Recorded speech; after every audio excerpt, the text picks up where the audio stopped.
Hey creators and fellow creative friends, welcome to the channel. Have you heard about the Krea model? It's currently a very popular text-to-image model, but did you know it can also be used for image editing? You just need the help of LoRA to do it. If you already knew that, you might be wondering something else. How does it compare to another big image editing model, Flux.2 Klein?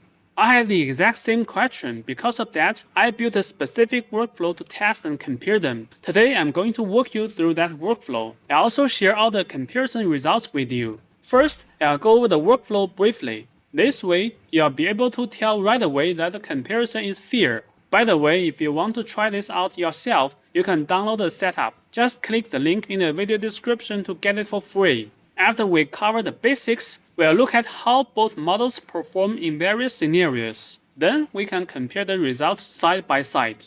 Now let's head over to Running Hub to see the workflow in action. In case you are not familiar, Running Hub is a ComfyUI platform. It comes with all the required models and nodes for this video already installed. If you want to learn more about it, you can find the link in the video description.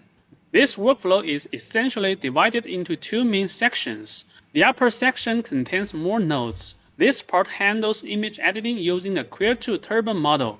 Meanwhile, the lower section has fewer nodes. This part takes care of image editing using the Flux.2 Klein 9B model. At the very end of the process, I put the output images side by side. This makes it easy to compare them. Let's look closely at the Krea image editing workflow. The core of this setup relies on two specific nodes. These are the Krea edit grounded encode node and the Krea edit source patch node. The grounded encode node looks very similar to the clip text encode node. That clip node is normally designed to read your text inputs using a clip model. It changes your text into a format that the AI can use to guide the generation process. However, this grounded encode node is special. It can actually receive images as inputs as well. Because of this, the encoding process becomes fully aware of the image content. There is a small catch though. This node only supports a maximum of 2 image inputs at a time. If you need to import more than 2 images, it's not very convenient to use. In that case, you might be better off using Flux.2 Klein instead. For Flux.2 Klein, I use a node called NKD Klein presampling. This is where you connect your model, your prompts, and your reference images. It then gathers everything up and hands it straight to the sampler to generate the image. The best part about this node is its flexibility. You are free to input more than 2 images. New image slots will appear automatically as soon as you connect one. You can connect up to 8 images in total.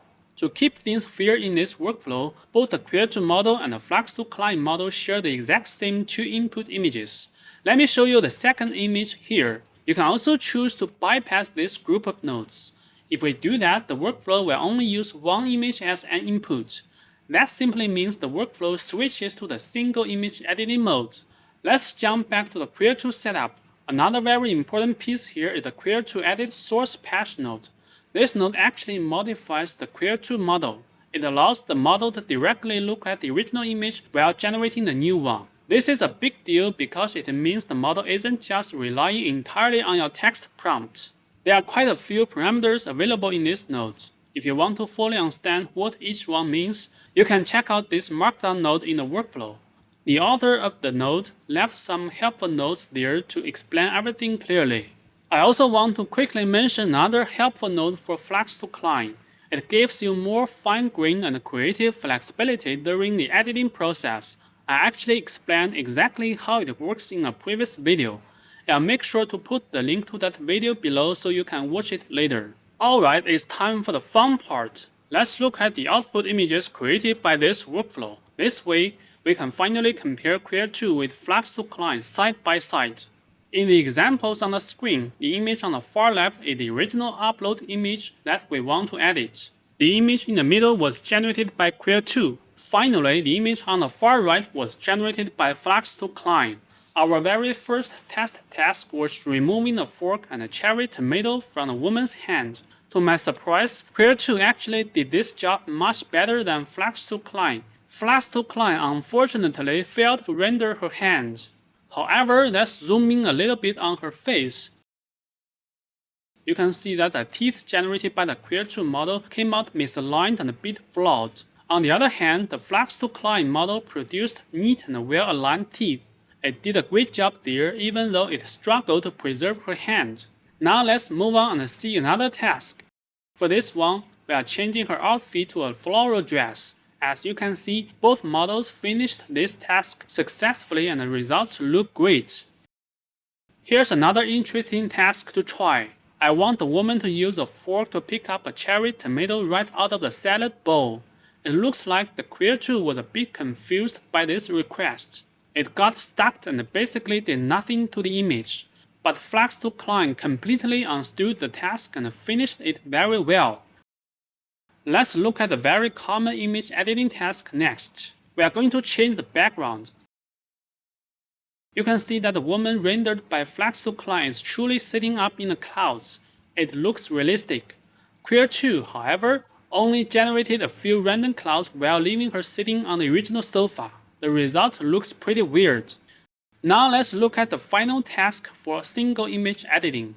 This time around, I wanted to change the camera angle to a front right corner view shot from a slightly elevated position. This is a complex request. Yet, to my surprise, Krea was able to understand this task. It managed to do this with the helpful addition of the identity edit LoRA. Alright, we have now covered several different scenarios for single image editing.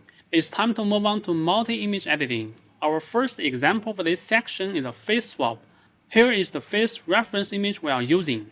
As you can see, it's a simple headshot of a woman with blonde hair. Let's see how the two models perform on this one.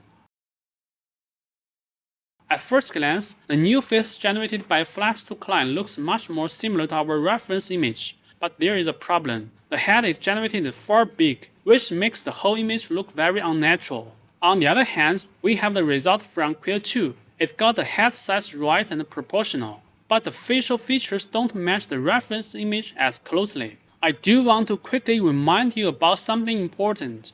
This particular workflow is designed for general image editing. It was not built specifically for doing face swaps. I have actually published a dedicated face swapping workflow using Flux.2 Klein in the past. That specific setup can achieve better results for this type of task.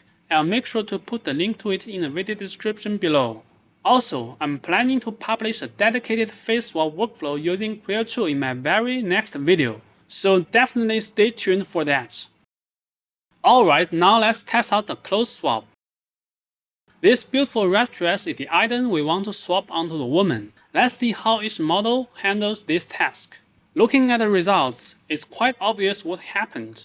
Flux.2 Klein generated a dress that stays consistent with the reference and it keeps the woman's pose intact. Meanwhile, Flux.2 Klein actually failed to keep the woman's original pose consistent. So Flux.2 Klein wins this round.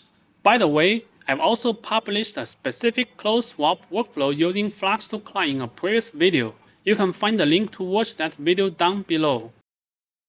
Alright, let's move on to our final task for today. For this test, we are changing the original indoor background to this new background featuring some stairs. Comparing the two final images, I think Flux.2 Klein clearly has a better understanding of the task. Krea's result still leaves parts of the original sofa visible in the background, which looks off. Alright, that wraps up this comparison video. Just a quick reminder before we go. If you want to download today's workflow for free, you can grab the link in the video description below. Please feel free to subscribe to the channel if you enjoyed this. I'll be posting lots more tutorials about ComfyUI and open source model guides. Thank you for watching, and I'll see you in the next video.